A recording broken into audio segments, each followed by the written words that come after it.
유시민 작가가 또 탁현민 씨가 진행하는 방송에 나왔었죠. 그리고 했던 발언이 그냥 뉴스에 계속 나오고 있는데, 이재명 대통령과 유대감 그리고 내란을 극복한 전후에는 있지만 비평가로서 생각할 바를 표현하는 것이 더 중요하다라는 취지의 발언을 또 해서 이게 지금 기사가 되고 있습니다. 이게 뭐 몇 차례 반복적으로 저희도 이 시간에 소개를 해드리고 관련된 평가들, 비평들, 논평들을 듣고 있는데, 이게 유시민 작가의 발언 중에 이런 게 있어요. 의견 차이에 관해서 이야기하면 될 일이지 인신공격하는 경우가 많다. 나를 자폭 테러범처럼 묘사하는 분들도 있다. 이런 언급도 했습니다. 짧게 한 마디씩만 좀 들어보고 넘어가죠. 정상훈 기자부터 들어볼까요? 네.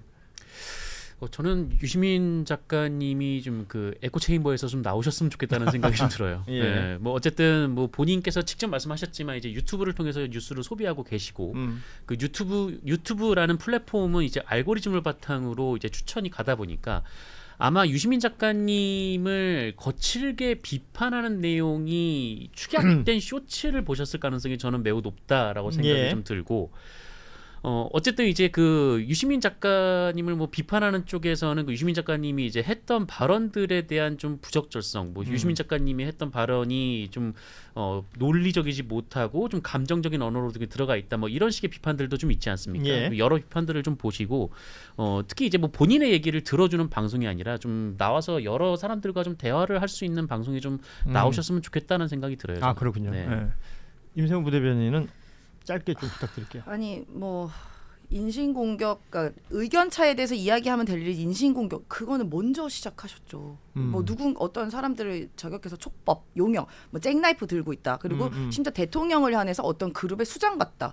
반드시 뭐 필연적 실패를 할 것이다라는 말은 그보다 심한 인신공격이 어디 있습니까? 특히 대통령을 향해서 한 발언은 사실 이 뭐 대통령을 지지하는 분들이 있어서는 정말 모욕적인 발언을 한 거거든요. 그래서 저는 그냥 뭐 우리 작가님의 의견은 의견대로 잘 듣고 존중할 텐데요. 어쨌든 본인이 쓰신 책인 어떻게 살 것인가를 한번 다시 되돌아서 읽어보시는 건 어떤가 싶습니다. 김정대 의원은요? 참 이게 참 말하기 거북스러운 주제인데, 네. 저는 유시민 작가의 역설이 있다고 봐요. 역설이 있다. 이분이 옳은 말을 하면 할수록 더 거부감이 생긴다는 말이에요. 그러니까 항상 정확하고 옳은 말을 직설적으로 함으로써 사람들한테 반감을 불러일으키는 묘한 어떤 역설의 효과가 있어요. 그러니까 어물전 발언 같은 경우는 이제 마지막까지 간 건데, 이 얘기는 여태까지 얘기를 다 합친 것만큼 심각했어요. 사실 그 어떤 생선 썩은 냄새가 나면은 저 가게 주인한테 이거 조금 시정하시면 어떻겠느냐, 조금 손님들이 조금 불쾌할 수 있지 않느냐, 이런 식의 어떤 걸 얘기했다면은 상당히 고마워할 일이지만, 그 시장 통해서 동네 사람들한테 여기 썩은 내 남사고 소리를 고래고래 지르면 그 어물전 망하라는 얘기 아닙니까? 그거 누가 손님이 오겠습니까? 거기 앞으로 안 갑니다. 그러니까 이런 식으로 판을 벌리는 게 어떻게 보면은 예방 주사 놓는다, 경고하기 위함이라는 선의가 악한 결과를 낳는다. 항상 말은 선의로 하는데 결과는 악하다는 거. 이게 역설입니다. 유시민의 역설이죠. 정확하면 정확할수록 더 부작용이 커진다는 이런 어떤 부분은 그 말하는 어떤 전달하는 방식이나 말투에 상당 부분 문제가 있다는 거를 암시하는 데문이거든요. 예. 그래서 이런 것들이 이제 헤어나질 못하고 계속 그 말을 않는 방향으로 이게 전개가 되고 있기 때문에 굉장히 안타까운 얘기죠. 네, 예. 그런 점에서는 좀 이제는 더 한순간 조금 더 좀 나아간 진일보한 어떤 절제력, 이런 것들을 누군가 좀 얘기를 해주고 자꾸 충고해줘야 될 것 같다는 느낌. 좋습니다. 그러니까 다 좋은 말씀이에요. 저도 기분이 좋습니다. 그런데 이게 왜 대통령 지지율하고 연결 안 되는가는 한번 생각을 해보셔야 될 것 같은데. 저희 제작진이 그 원고를 구성을 그렇게 해놨어요. 이렇게 순방 결과를 얘기를 듣고, 그런데 지지율 추이는 좋지가 않다. 그 리얼미터 기준으로 이제 가장 낮은 숫자를 보이고 있단 말이죠. 네. 취임 이후에. 그래서 리얼미터의 분석 내용은 그렇습니다. 순방 외교를 통한 정상회담 그 성과가 있었는데 증시 폭락, 또 레버리지 ETF 파장, 뭐 이런 경제적 불안정성에 이 부동산 세제 얘기라든지 대통령 연임 개헌 논란도 지난주에 있었던 것이고, 그리고 이 보안수사권 폐지 관련해서 입법이 진행됐던 부분, 이걸 강행이라고 느끼는 부분들이 있다라고 해서 이제 대통령 지지율에 연결이 됐다라는 것, 그리고 전체적인 전국과 경제 이슈 전반에 대해서 언론들의 부정적 보도도 작용한 것 같다. 뭐 이런 게 이제 리얼미터의 분석 내용이었는데, 그러니까 이걸 한번 좀 보실 필요가 있는데 그 뉴욕타임즈 논설위원인 에즈버 클라인이 쓴 어번던스라는 책이 있어요. 예. 이거 제가 뭐 방송에서 여러 번 인용했던 자주 책인데 얘기하셨죠. 예. 이 책에 보면 미국 민주당이 바꿔야 되는 생각이 있어요. 그게 뭐냐면 민주당의 그 주지사가 있는 블루 카운티에 도로 포장률, 노숙자 이런 걸 전부 다 조사를 합니다. 근데 실적이 너무 안 좋은 거예요. 그러니까 무슨 얘기냐면은 고속철도, 도로 포장, 또 아파트 공급 이런 부분이 왜 민주당 지역에서 떨어지냐 하면서 이런 부분에 구체적인 어떤 그 풍요로움을 못 만들어내고 계속 거대 담론으로 승부를 해온 거야 민주당이. 예, 미국 민주당 케이스입니다. 예. 예. 이러니까 선거에서 계속 어떤 그 뭐랄까 유권자하고 괴리되는데 최근에 맘다니 시장 보십시오. 버스 요금 얼마 동결, 임대 아파트 동결. 딱딱 아주 구체적으로 자기가 검증 가능한 형태로 정책 매뉴얼을 내놔요. 그렇게 하니까 지지율이 올라가고 이런 정치인들이 정계 진출이 지금 활발해지는 거거든요. 그 사람들 말을 보면 굉장히 구체적인데 이게 에즈버 클라인이 얘기한 풍요로움에 대해 설명하라 이거. 그걸 구체적으로 공급하는 거에 주목해라는 거죠. 근데 지금 이재명 정부의 그 메가 프로젝트하고 이 순방 외교가 성장 담론을 얘기하는 데는 굉장히 어떤 큰 효과를 발휘하고 이걸 통해서 국민들한테 어떤 큰 지향점을 보여주는 데는 전 성과가 컸다고 봐요. 근데 내 삶은 멀어지고 있는 거예요. 내 삶은 멀어지는 게 오히려 더 불안해지는 거예요. 그게 아까 말씀하신 뭐 ETF 상품 또 저기 부동산 전월세 이런 겁니다. 그러니까 옛날에 우리가 산업화 시대에 사람들이 다 잘 살아보자 하고 동원될 때는 구체적 꿈이 있었어요. 마이카 시대. 이제 천불 시대가 오고 가정마다 마이카 시대가 오고 하다못해 시골에 가면 농가마다 경운기 한 대는 살 수 있다. 예. 이게 항상 우리를 벅차게 만들었고 사람들을 동원시켰는데 지금 이 성장 담론이 왜 국민들한테 다가가는 데 있어가지고 구체적 안내자가 없느냐.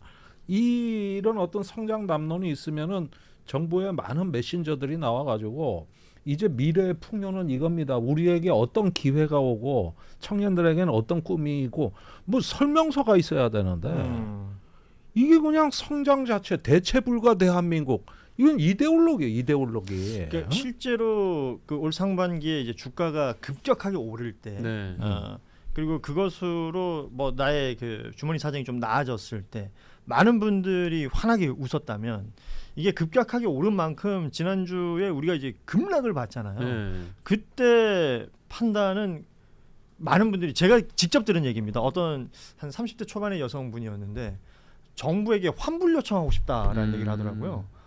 다 잘 된다고 해가지고 본인 입장에서는 이제 많은 돈을 투자했는데 자산의 대부분을 투자했는데 주식시장이 이렇게 되는데 아무도 나와서 말을 해주는 사람이 없다는 거예요.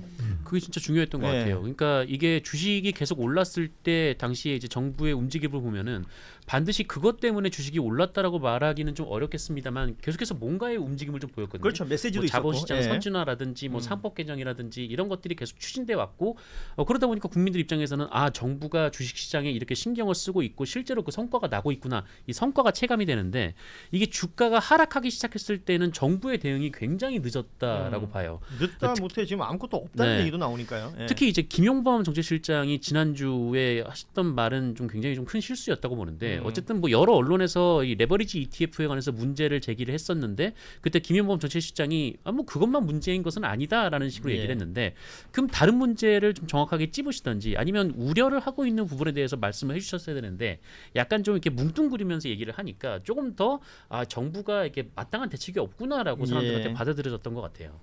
근데 이 부분은 우리가 지금 성장 이야기를 하면서 그 그림자랄까 어떤 그 굉장히 큰 덫이 있다는 거를 분명히 알고 이 국정에 유능하게 접근을 해줘야지 지금 이 약발은 미안하지만 오래 못 갑니다. 실제로도 나타나고 지금 지지율 하락이 나타나는 걸 보면은 이 정부의 약간의 지금까지 뉴 이재명이라고 얘기해왔던 예. 조금 느슨한 결합체가 깨져나가고 지금 분리돼 나가고 있는 거예요. 그게 30대입니다. 그다음에 이제 인천, 경기 이런 쪽이거든요. 그러니까 어떤 저 영호남 같이 고정된 표는 별로 움직이진 않았어요.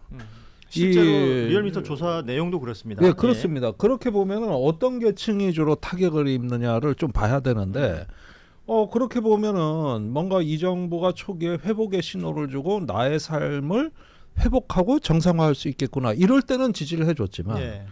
그러나 불안하면 아닌 것 같다 그러면 가혹한 겁니다. 그 부분부터 떨어져 나가는 거예요. 그래서 이런 부분들을 구체적으로 이야기할 수 있는 어떤 정부의 품격이 필요한 거예요.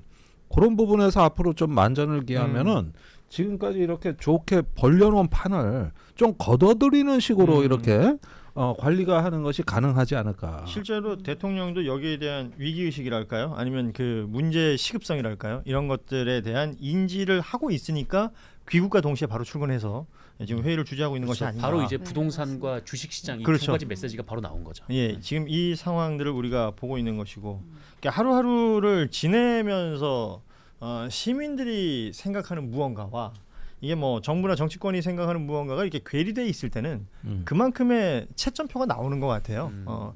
지금 아까 말씀해주신 것처럼 대통령을 지지하는 그 중심 세대라고 말할 수 있는 30대, 40대에서 뭔가 이렇게 표가 빠지고 있다, 지지율이 빠지고 있다라는 부분은 좀 심각하게 볼 필요가 있어 보이고 인천 경기도 지금 가장 큰 하락폭입니다. 지금 대통령이 취임한 이후로 네. 이 지역에서 빠진 숫자 지고는 가장 큰 하락폭이라는 걸 좀 눈여겨볼 필요가 있겠다 생각이 들고요.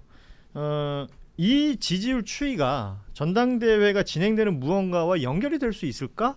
이런 의문도 생기는데 어떻습니까? 연결이 안 될래 안 될 수가 없죠. 어허. 어쨌든 집권 여당이다 보니까 집권 여당에 있었던 뭐 좋은 점은 또 좋게 반영되는 것이고 나쁜 점도 나쁘게 대통령한테 영향을 줄 수밖에 없거든요. 예. 근데 지금 지지율 하락이 뼈 아프죠. 그리고 그 안에 이게 어디가 성분을 나눌 수는 없겠지만 거기에 뭐 레버리지 ETF권 비롯한 주식도 있고 뭐 부동산에 대한 얘기도 있고 또 연임 뭐 그 그 개헌 의장의 지난주에 나왔던 예, 얘기. 이런 예. 것들이 총체적으로 반영하면서 또 전당대회에서도 일부 연성 지지자분들은 어허. 대통령이 일을 잘해서 좋아했고 민주당은 별론데 대통령이 일 잘해서 좋아했다고 생각하는 그런 부분에 있어서는 뭔가 민주당에서 싸움이 막 전당되다 보니까 어쩔 수 없이 과격해지는 게 있잖아요. 이런 부분에서 정치 똑같이 민주당도 똑같구나라고 포기한 분들도 일부 있을 거라고 봅니다. 예. 그래서 원래 이제 6.3 지방선거 전까지는 대통령 지지율이 굉장히 또 굳건하고 높았는데 이번에 지방선거가 생각보다 이제 예상치대로 승리했다고 이게 평가가 안 되니까 그걸 실망한 층이 또 한 번 쏙 빠졌잖아요.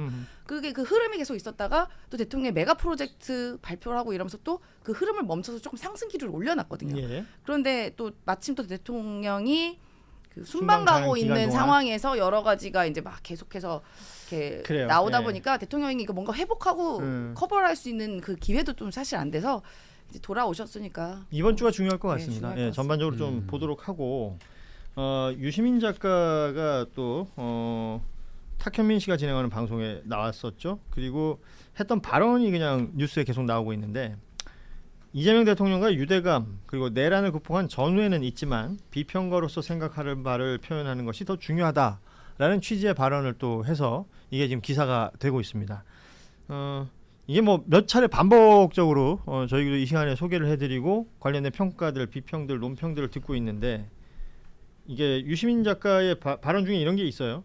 의견 차이에 관해서 이야기하면 될 일이지 인신공격하는 경우가 많다. 나를 자폭 테러범처럼 묘사하는 분들도 있다. 이런 언급도 했습니다. 짧게 한 마디씩만 좀 들어보고 넘어가죠. 정상훈 기자부터 들어볼까요? 예.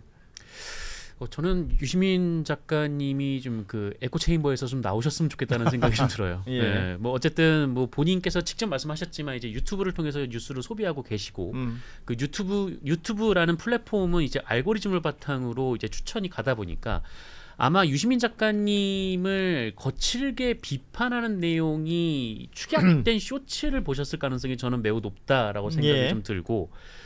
어쨌든 이제 그 유시민 작가님을 뭐 비판하는 쪽에서는 그 유시민 작가님이 이제 했던 발언들에 대한 좀 부적절성, 뭐 유시민 작가님이 했던 발언이 좀 논리적이지 못하고 좀 감정적인 언어로 들어가 있다, 뭐 이런 식의 비판들도 좀 있지 않습니까? 예. 여러 비판들을 좀 보시고 특히 이제 뭐 본인의 얘기를 들어주는 방송이 아니라 좀 나와서 여러 사람들과 좀 대화를 할 수 있는 방송에 좀 나오셨으면 좋겠다는 생각이 들어요. 아 저는. 그렇군요. 네. 네.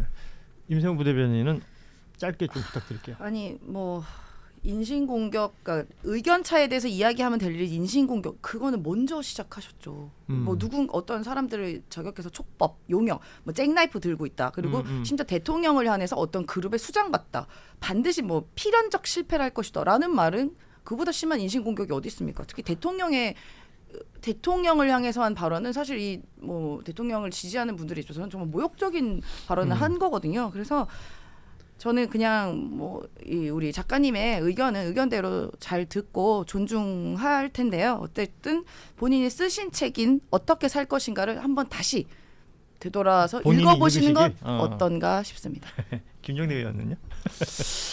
참 이게 참 말하기 거북스러운 주제인데 네. 저는 유시민 작가의 역설이 있다고 봐요. 역설이 있다. 이분이 옳은 말을 하면 할수록 더 거부감이 생긴다는 말이에요. 그러니까 항상 정확하고 옳은 말을 직설적으로 함으로써 사람들한테 반감을 불러일으키는 묘한 어떤 역설의 효과가 있어요. 그러니까 어물전 발언 같은 경우는 이제 마지막까지 간 건데 이 얘기는 여태까지 얘기를 다 합친 것만큼 심각했어요.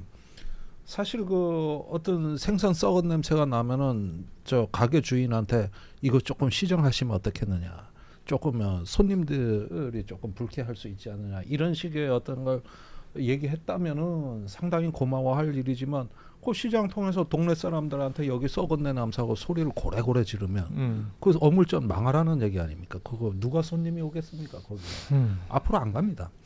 그러니까 이런 식으로 판을 벌리는 게 어떻게 보면은 예방 주사 놓는다, 경고하기 위함이라는 선의가 악한 결과를 낳는다. 항상 말은 선의로 하는데 결과는 악하다는 거. 이게 역설입니다. 유시민의 역설이죠. 정확하면 정확할수록 더 부작용이 커진다는 이런 어떤 부분은 그 말하는 어떤 전달하는 방식이나 말투에 상당 부분 문제가 있다는 거를 암시하는 대목이거든요. 예. 그래서 이런 것들이 이제 헤어나질 못하고 계속 그 말이 말을 낳는 방향으로 이게 전개가 되고 있기 때문에 굉장히 안타까운 얘기죠. 네, 예. 그런 점에서는 좀 이제는 더 한순간 조금 더 좀 나아간 진일보한 어떤 절제력, 이런 것들을 누군가 좀 얘기를 해주고 자꾸 충고해줘야 될 것 같다는 느낌이 좋습니다.